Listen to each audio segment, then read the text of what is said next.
Hola chicos, ¿qué tal? Vamos a hacer un pequeño repaso del tema de la inducción electromagnética, inducción magnética, ¿vale?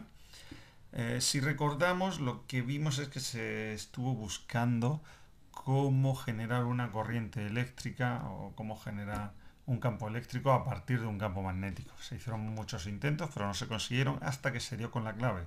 La clave no es que un campo magnético genere un campo eléctrico, sino que una variación del campo magnético genera un campo eléctrico y por tanto una corriente eléctrica. Y esto se debe pues gracias a Faraday. A Faraday, aunque Henry también de forma paralela lo hizo con un desarrollo distinto. Entonces, este tema se reduce básicamente a una ecuación que es la ecuación de Faraday y con eso lo hacemos todo. Para la ecuación de Faraday, lo que nos dice, o de Faraday y Lenz, lo que nos dice es que el flujo magnético va a ser igual a, perdón, el flujo no, nos dice que la fuerza electromotriz va a ser igual a menos la derivada del flujo magnético en función del tiempo. De forma estricta, este signo menos es la ley de Lenz, ¿vale? Lenz. Y todo esto es la de Faraday. Claro, aquí hay varias cosas que explicar. Primero, ¿qué es el flujo magnético? Ya lo vimos con el flujo eléctrico, ¿vale? Pero el flujo es una magnitud vectorial que viene a indicarte cuántas líneas de campo pasan a través de una superficie dada. Nosotros tenemos aquí una superficie y las líneas de campo, en este caso campo magnético, que atraviesen esta superficie, pues será el flujo magnético a través de la superficie, ¿vale? Entonces, lo que tenemos que tener es una superficie, la superficie de una bobina, ¿vale? La superficie de una bobina, o de una sola espira, si quisiéramos. Entonces tenemos que ver qué flujo magnético atraviesa esa superficie para poder calcular cuánto cambia ese flujo magnético. Entonces, el flujo magnético sería la integral del campo por el diferencial de superficie, producto escalar. Si tenemos una determinada superficie, el diferencial de superficie es siempre normal a la superficie, es decir, que forma 90 grados con respecto a la superficie. Aquí, tal y como he dibujado eso, pues el diferencial de superficie sería ese, el campo magnético sería este, pues habría que calcular B por ds por el coseno del ángulo que están formando el campo magnético y el diferencial de superficie. Esta forma de expresarlo sería pues la más general, ¿vale? Para un campo magnético variable, con una superficie también variable, ¿vale? Pero en general pues solemos tener campos magnéticos en una sola dirección y superficies también planas, uniformes, con lo cual lo más normal es que esto se nos reduzca a B por S, o lo que es lo mismo, B módulo del primero por el módulo del segundo por el coseno del ángulo que forman el primero y el segundo. Esto es lo que nos vamos a encontrar a nivel segundo bachillerato. Bien, entonces, lo dicho, nosotros si tenemos una bobina, por ejemplo, tenemos una bobina, aquí el plano superficie sería, esto es una bobina circular, sería el círculo que forma la bobina. De hecho, una bobina se consideran n espiras, ¿vale? Pues esta superficie de cada una de las espiras sería el vector superficie. Claro, si una bobina tiene n espiras, este resultado o el flujo habrá que multiplicarlo por las n espiras que tenemos, ¿vale? Por lo tanto, muchas veces el flujo no va a ser bs, sino nbs. Vamos a multiplicarlo por el número de espiras que tengamos.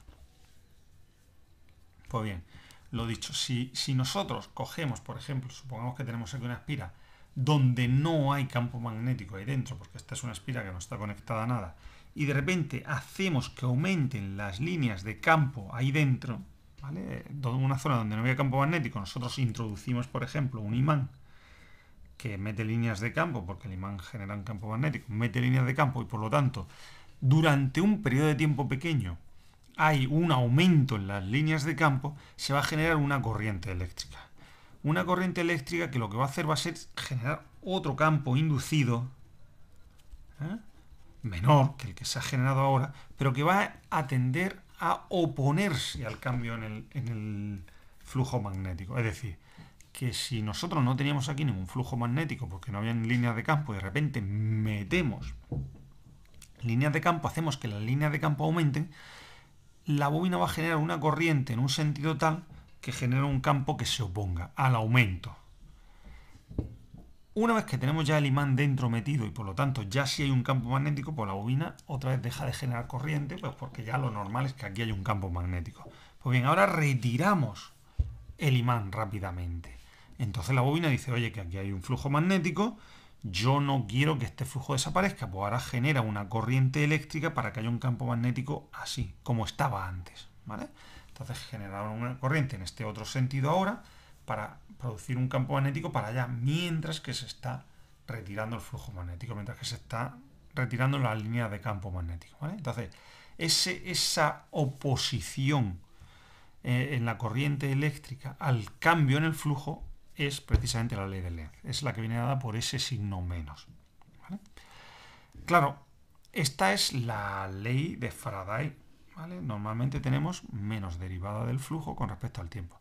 Aunque para casos sencillos, por ejemplo, lo que he dicho aquí del imán, tenemos campo magnético cero y de repente hacemos una sola acción en un tiempo pequeño, introducimos un imán, ahí solamente tenemos una situación inicial y una situación final, no tenemos una situación constante a lo largo del tiempo. Esta ecuación me vale para una situación constante a lo largo del tiempo.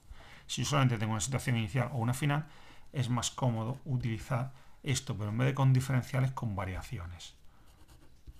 La variación del flujo en un intervalo de tiempo, o lo que es lo mismo, el flujo magnético final menos el flujo magnético inicial partido del tiempo final menos el tiempo inicial, ¿vale? Entonces, en situaciones como esta, flujo final, flujo inicial, pues calculamos flujo final, flujo inicial y dividimos entre el tiempo que hemos tardado en este proceso. O tenemos un campo magnético en una dirección y una bobina con el vector superficie en otra dirección y de repente giramos, ¿vale? Pues aquí otra vez vuelve a ocurrir lo mismo. Giramos, pero solamente desde una situación final a una situación inicial. Hacemos que se orienten, que esta bobina pase a tener el ds así otra vez, ¿vale? Pues el flujo final sería b por ds por el coseno de 0, lo que salga, menos el flujo inicial, que sería b por ds por el coseno de este ángulo que está formando aquí, ¿vale? Y esa sería la variación del flujo. Y esto es el tiempo que hemos tardado en que pase la bobina desde aquí hasta aquí. Es decir, para una situación con un inicio y un final, utilizaríamos eso. Para una situación continua en el tiempo, utilizaríamos esta otra expresión, ¿vale? ¿Cuál es la forma continua en el tiempo que se suele utilizar más? Una bobina girando en presencia de un campo magnético, que es como se suelen construir las centrales eléctricas, ¿vale? Entonces, si nosotros tenemos, pues por ejemplo, un campo magnético así, y tenemos una bobina con n espiras, con el vector superficie de esas espiras apuntando ahí en una determinada dirección, y esto moviéndose a una velocidad constante, a una velocidad angular constante, como vemos, la orientación relativa entre el campo magnético y el vector posición y el vector superficie de la bobina está cambiando constantemente. A veces están orientados en la misma dirección y tenemos un flujo máximo, a veces forman 90 grados y tenemos un flujo cero. En fin, está cambiando constantemente el flujo. Como está cambiando constantemente el flujo, constantemente tenemos una fuerza electromotriz. Esto no lo he dicho, pero se llama fuerza electromotriz. Se mide en voltios y es equivalente al voltaje, ¿vale? Claro, de aquí podemos sacar la intensidad si queremos también. Entonces, esta es la situación más normal para cuando tenemos un cambio en el flujo constante a lo largo del tiempo. En este caso particular, pues claro, el flujo, ¿cuánto valdría? Pues el flujo valdría n veces b por s. N veces b por s, que es lo que es lo mismo, n por b por s por el coseno del ángulo. Pero este ángulo está cambiando todo el rato. Como la velocidad angular es constante, pues tenemos que el flujo en este caso es nbs coseno de omega t. Este ángulo va a ser omega por el tiempo, ¿vale? Movimiento circular y uniforme. Entonces, claro, este es el flujo. Si lo derivamos con respecto al tiempo, me sale la fuerza electromotriz que genera esta bobina, esta central eléctrica. La fuerza electromotriz será menos la derivada de todo esto con respecto al tiempo. N es constante, B es constante y S es constante. la derivada del coseno es menos el seno. Ese menos con este menos se nos va. Seno de omega t, pero ahora por la ley de la cadena hay que hacer la derivada de lo que hay dentro. La derivada de omega por t es omega. Y no me he dejado el sitio. NBS omega, seno de omega t. Esta sería la fuerza electromotriz en función del tiempo, porque conforme va pasando el tiempo va cambiando. Tenemos momentos de máximo cuando esto valga 1 y tendremos momentos de una fuerza electromotriz 0 cuando esto valga 0. Por último, con la ley de Ohm, que la podemos expresar así, pues podríamos calcular qué corriente circula por la bobina si conocemos la resistencia de la bobina. Entonces la intensidad en función del tiempo sería esto entre R, que sería esto entre R. NBS omega partido por R por el seno de omega t. ¿De acuerdo? Y poco más. ¿Vale? Recordaros que hay situaciones en las que el flujo no tiene por qué ser que cambie por la orientación, sino porque si, por ejemplo, nos dicen que el campo magnético varía en función del tiempo, pues aquí pondríamos la expresión del campo magnético en función del tiempo. Oye, el ángulo fijo y lo que cambia el campo magnético. Pues aquí pondríamos el campo magnético que nos da en función del tiempo. O si la superficie cambia en función del tiempo, porque tenemos una espira que está abriéndose de forma continua, pues pondríamos la expresión de S en función del tiempo. ¿Vale? Pero lo normal es que varíe el ángulo, como digo. Vamos, hasta luego.